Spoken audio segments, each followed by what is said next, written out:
Perkenalkan, nama saya Gilang Ihsan, mahasiswa Prodi Sastra Inggris Universitas Ahmad Dahlan, kelas Pendidikan Kewarganegaraan E. Kali ini saya akan mempresentasikan tentang sejarah dan cerita Gunung Galunggung di Tasikmalaya. Gunung Galunggung adalah satu-satunya gunung berapi yang berada di Priangan, Kota Tasikmalaya, Jawa Barat. Galunggung adalah gunung berapi aktif yang memiliki nilai sejarah serta kebudayaan bagi masyarakat Sunda, khususnya Kota Tasikmalaya. Karena keindahan dan pentingnya Gunung Galunggung, Galunggung menjadi ikon yang selalu dibanggakan oleh warga Tasikmalaya. Gunung Galunggung memiliki ketinggian sekitar 2.167 meter di atas permukaan laut dan berada kurang lebih 17 km dari pusat kota. Panjangnya membentang di antara 4 kecamatan, yaitu Kecamatan Ciawi, Sukahening, Cisayong, Singaparna, dan gunung ini cukup strategis, yakni berada di antara perbatasan Kota Tasikmalaya dan Garut. Sejarah letusan Galunggung. Dalam sejarahnya tercatat setidaknya Gunung Galunggung telah 4 kali mengalami erupsi. Letusan Gunung Galunggung cukup merepotkan aktivitas masyarakat, terlebih pada zaman dahulu dengan teknologi yang terbatas, membuat proses pengevakuasian menjadi lebih lambat dan rumit.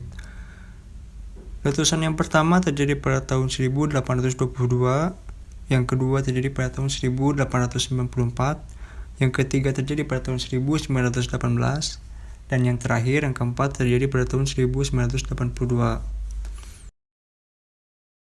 Pada tahun 1822, letusan Gunung Galunggung dilaporkan telah menghancurkan kurang lebih 114 desa dan memakan kurang lebih 4.011 korban jiwa dengan kerusakan lahan ke arah timur dan selatan sejauh 40 km dari puncak gunung. Letusan tersebut menjadi cikal bakal bergantinya nama Sukapura menjadi Kota Tasikmalaya yang berartikan pasir yang berterbangan. Lalu pada tahun 1894, letusan yang menghasilkan awan panas dan menghancurkan kurang lebih 50 desa di sekitaran Galunggung. Pada tahun 1918, letusan menghasilkan hujan abu setebal 2-5 mm di dalam kawah. Tercatat permunculan kubah lava di dalam danau kawah setinggi 85 meter dengan ukuran 560 x 440 meter yang kemudian dinamakan Gunung Jadi. Pada tahun 1982 sampai dengan 1983, letusan gunung yang keempat meletus dengan suara dentuman, pijaran api, kilatan halilintar.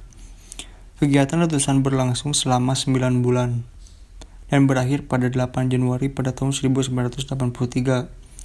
Letusan mengeluarkan abu vulkanik yang menutup desa dan tercatat 18 orang meninggal secara tidak langsung dan 22 desa ditinggal tanpa penghuni. Bencana ini ditaksir mengalami kerugian sekitar 1 miliar rupiah. Letusan ini cukup menyita perhatian dunia karena proses letusan yang berlangsung dengan lama. Galunggung banyak sekali mengeluarkan abu vulkanik yang pada saat itu maskapai British Airlines sedang dalam perjalanan menuju Australia. Di tengah perjalanan sekitaran di selatan Garut terjadi kerusakan mesin. Tiba-tiba keempat mesin jet mati karena endapan abu vulkanik halus masuk ke dalam mesin.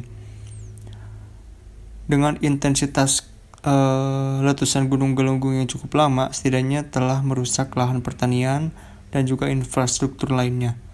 Asap yang tebal berhamburan di sepanjang jalan. Abu vulkanik Gunung Galunggung dikabarkan terbang menggelapkan kota Bandung, Bogor, Jakarta. Juga abu vulkanik tersebut terbang terbawa angin hingga ke benua Australia. Bencana ini tidak memakan banyak korban jiwa, tapi akibatnya sumber air bersih menjadi langka, 3.000 desa kekurangan listrik, serta pasokan makanan yang sedikit telah mempersulit dan merugikan manusia. Legenda Gunung Galunggung. Selain peristiwa meletusnya Gunung Galunggung, juga terdapat beberapa kisah legenda yang turut mewarnai bagaimana kisah peradaban dan seberapa pentingnya Gunung Galunggung di tataran Sunda.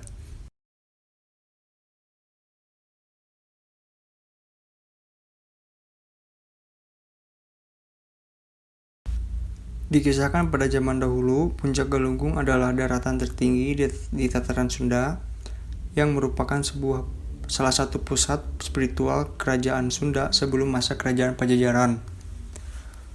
Gunung Galunggung adalah tempat sakral, tempatnya para resi bermeditasi. Kawasan Galunggung dahulu dikuasai oleh seorang resi guru yang bernama Sempakwaja dengan gelar Batara Dangyang Guru yang bertugas mengajarkan ilmu keagamaan dan melantik raja-raja yang akan berkuasa. Galunggung adalah pusat spiritual keagamaan di tataran Sunda Galuh. Juga dikisahkan bahwa tidak sah seorang raja sebelum mendapat izin dan restu dari Kabuyutan Galunggung. Setelah ditemukannya prasasti Geger Hanjuang, diceritakan bahwa saat di bawah pemerintahan Batarihyang pada tahun 1013 Saka atau bertepatan dengan pada tahun 1111 Masehi, Galunggung yang merupakan sebuah mandala atau kebataraan berubah menjadi kerajaan.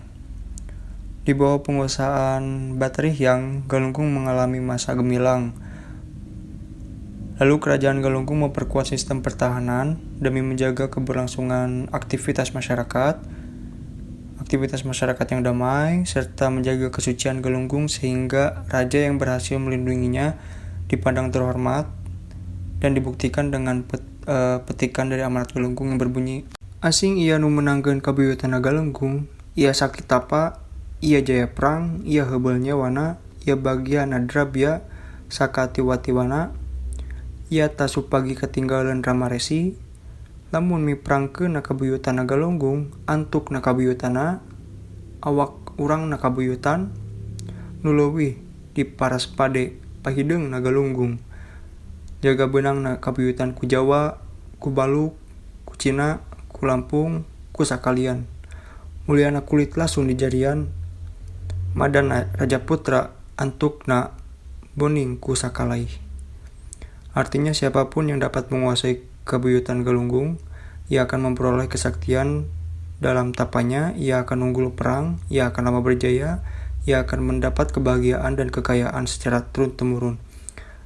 Yaitu bila sewaktu-waktu kelak ditinggalkan oleh para Rama dan Resi, bila terjadi perang memperebutkan kabuyutan di Galunggung, pergilah ke kabuyutan, bertahanlah di kabuyutan, apa-apa yang lebih dirapikan. Semua dengan yang di Galunggung. Cegahlah terkuasainya kabuyutan oleh Jawa, oleh Baluk, oleh Cina, oleh Lampung, oleh lainnya.